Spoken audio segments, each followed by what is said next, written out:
आज हमारा टॉपिक है हार्मनी इन द नेचर। प्रकृति में सामंजस्य। इस लेक्चर में हम जानेंगे इसका अर्थ और इसके कारण क्या है। आखिरकार क्या मतलब होता है, तो देखते हैं। Harmony in nature, the aggregate of all the mutually interacting units, big और small, sentient and insentient, together can be called nature. बड़ी हो या छोटी, सेंटिएंट हो या इंसेंडियंट, चेतन या अचेतन, सभी परस्पर इंटरेक्टिव जो इकाइयां होती हैं वो साथ साथ मिलकर, यानी उनका जो पूरा ग्रुप होता है, सभी यानी सारी इकाइयां, चाहे छोटी हो या बड़ी, चेतन हो या अचेतन हो, सेंटिनेट हो इनसेंटिनेट हो, जब सभी एक साथ मिल जाते हैं तो वो जो ग्रुप होता है उसी को हम नेचर कहते हैं, उसी को प्रकृति कहते हैं। These units are infinite in number.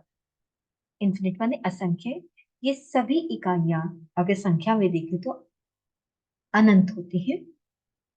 And we could easily observe, हम आसानी से देख सकते हैं, that there exist a dynamic balance, की वहां पर एक गतिशील सामंजस्य स्थापित होता है। सेल्फ रेगुलेशन, आत्मीय नियमितता, एमंग ऑल दीज यूनिट, और उन सभी इकाइयों के बीच में हमें एक आत्मनियमितता भी पाई जाती है। This self regulation is harmony और बैलेंस इन नेचर। यही जो आत्म रेगुलेशन होता है, नियमितता होती है, ये एक प्रकार का संतुलन कहलाती है, एक प्रकार का सामंजस्य कहलाती है। यानी इन सभी इकाइयों में कोई ना कोई एक सेल्फ रेगुलेशन होता है, यानी कुछ ना कुछ जो स्वतः ही रूप से कार्य करता है, वही प्रकृति, क्योंकि प्रकृति में कोई भी चीज होती है वो स्वतः ही कार्यरत होती है। अब देखते हैं कि रीजंस क्या है, आखिरकार हमें इसकी जरूरत क्यों पड़ती है, क्या कारण है। Nature harmony is necessary, sorry, natural harmony is necessary to solve the problem of global warming. Global warming की समस्या के निदान के लिए, उसको हल करने के लिए हमें नेचुरल हार्मनी, प्राकृतिक सामंजस्य की आवश्यकता होती है। And depletion of non renewable natural resource can be avoided, और गैर नवीनतम जो प्राकृतिक स्रोत होते हैं उसकी जो कमी है उससे भी बचा जा सकता है। यानी अगर नेचुरल हार्मनी होगी तो हम जो नवीनतम जो प्राकृतिक स्रोत है उनकी कमी है, उन कमियों से भी हम बच सकते हैं। Second, natural harmony with trees, sorry this is trees, cure all problems.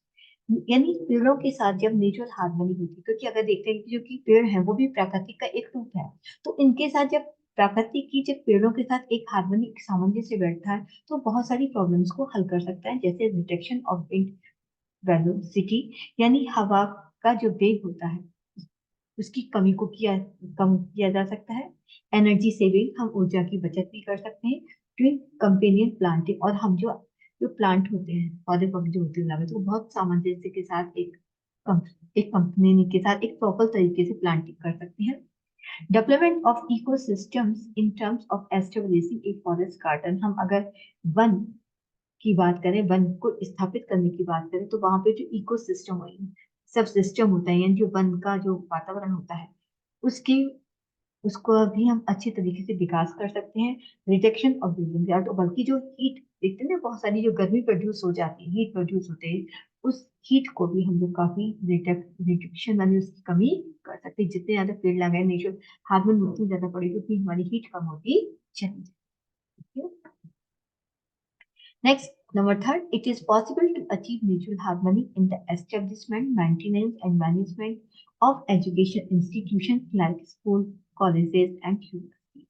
हम चाहे स्कूल्स या कॉलेज की बात करें, यूनिवर्सिटी की बात करें, जब ऐसे शैक्षिक संस्थानों का जब हम एस्टेब्लिशमेंट विकास करते हैं, मेंटेनेंस करते हैं, उनका रख रखाव करते हैं, एंड मैनेजमेंट, उनको अच्छी तरीके से प्रबंधित करते हुए उनको जब व्यवस्थित करते हैं, तो हम वहां पर हमें एक म्यूचुअल हार्मनी की आवश्यकता होती ही है। One can understand the depth of harmony and alignment in nature by contemplating and reflecting upon the natural order. कोई भी व्यक्ति समझ सकता है हार्मनी की गहराई को, गहनता को, एंड अलाइनमेंट इन नेचर, और प्राकृतिक में जो अलाइनमेंट है, जो इसकी कमी को भी वाई कंटेम्पलेटिंग, अगर हम सोचें एंड रिफ्लेक्टिव और मनन करें अपॉन द, अगर हम प्राकृतिक जो हमारी व्यवस्था है, प्राकृतिक व्यवस्था के ऊपर अगर हम ध्यान से सोचते हैं और मनन करते हैं, दिल से सोचते हैं, तो हम वाकई की प्राकृतिक के अंदर जो सामंजस्य है उसकी गहराई को हम अच्छी तरीके से समझ सकते हैं. It is possible to unravel the mystery of the nature synthesis in the midst of ongoing chores at the material plane. तो भौतिक प्लेन पर भौतिक व्यवस्था, उसमें जो ऑनगोइंग, chaos का मतलब होता है अंधकार. जैसे जैसे अंधकार बढ़ता है तो उसमें जो नेचर सिंथेसाइज है, जो प्राकृतिक अन्वेषण है, उसके रहस्य को भी हम धीरे धीरे समझ सकते हैं. जैसे जैसे हम आगे बढ़ते चले जाते हैं हारमोनी के द्वारा, हम उसी तरीके से भौतिक पक्ष में हम एक पाते हैं कि हम जैसे जैसे अंधकार की तरफ आगे बढ़ते चले जाएंगे, उसके धीरे धीरे रहस्य हमारी तरफ खुलते चली जाती है. जैसे कि आप प्रकृति को समझना चाहते हैं तो आपको नेचर रिसोर्सेज को समझना चाहते हैं, तो आपको प्रकृति में जाना होगा. जैसे जैसे प्रकृति में चले, नई से नई रहस्य आपके सामने खुलते चले जाएंगे. तो इस तरीके से देखा कि नेचुरल हार्मनी हमारे लिए क्यों आवश्यक है, हम कैसे, और ये हमारी किस तरीके से ये हमारी प्रॉब्लम्स को सॉल्व कर सकता है. तो उम्मीद करती हूँ आपको लेक्चर में समझ में आ गया व्हाट इज नेचुरल हार्मनी और व्हाई इट इज नेसेसरी, क्यों आवश्यक, तो थी क्या कारण है जो हम हार्मनी चाहते हैं. So thank you very much.